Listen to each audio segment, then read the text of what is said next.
Merritt Bates Thomas is back with her cute little apron on with a delectable dessert in our What's Cooking segment. What's cooking, Merritt?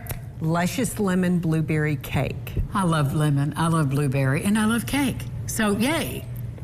Now, this recipe has won you an honor. Let's talk about your article in the magazine. So, Kentucky Monthly magazine has an annual reader's recipe contest. I'd always wanted to enter. A friend encouraged me to enter this year. She goes, I think you can do really well. And you did. So this recipe was one I made for my first appearance a year ago.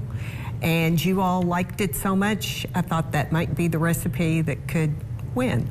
And it did. And it did. Yeah. There you are holding up the magazine. Yes. Congratulations. That's wonderful. Thank you. Well, tell us about this award-winning recipe. So super easy to make. You start by assembling your dry ingredients, and they're going to be listed on Instagram at the Kitchen Transition. But there are about 4 dry ingredients, a couple of types of flour, almond, all-purpose, some baking powder, and a little bit of salt. Okay. Put them in a bowl, it doesn't say mixing bowl, and set them aside, and then you're going to assemble the wet ingredients. So a stick of room temperature butter. Good start. Good start. I've reduced the sugar in the recipe. There's still a little bit of sugar, but not as much as you might traditionally have. There's a half cup of non-fat Greek yogurt. So just plain yogurt, nothing flavored. And, the lemon extract we've got right here, and some lemon zest. So for those of you who've never zested a lemon, you just want to zest off about a tablespoon from the washed lemon and add that to the recipe. Mix it all together, and last you want to add in about a cup of fresh blueberries and just lightly coat them with somewhere between a half tablespoon to a tablespoon of sugar. Okay, now that's an 8 or 9 inch pan? It's an 8 inch. 8 inch pan, okay. 8 inch pan. It's a thin cake, it's dense, but it's full of flavor, it's very moist. And then the recipe in the magazine says you assemble a honey glaze. After submitting the recipe, I decided I'd like to have a powdered sugar glaze. So you take your powdered sugar here, and you're going to add about 2 to 3 tablespoons, depending on how thin you want it. And because it really is a glaze. It's a glaze. And you didn't sift the powdered sugar either, did you? No, I did not. I did not. So I'm going to start doing this and mix it to see the consistency.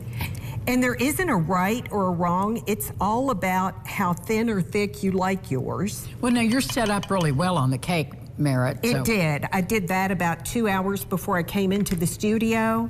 And a little lumpy, but that's what these are for, your whisk. And this is a flatter one, so it gets into all those places. Which is hard to do, yes. Yes.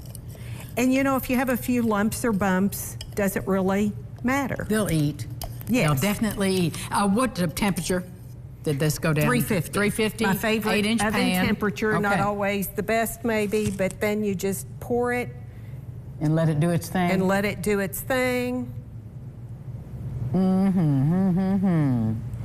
I love all of that. And you've got lemon thyme, too, to kind of garnish there. Lemon thyme you see garnished. I did a twist of the lemon as well.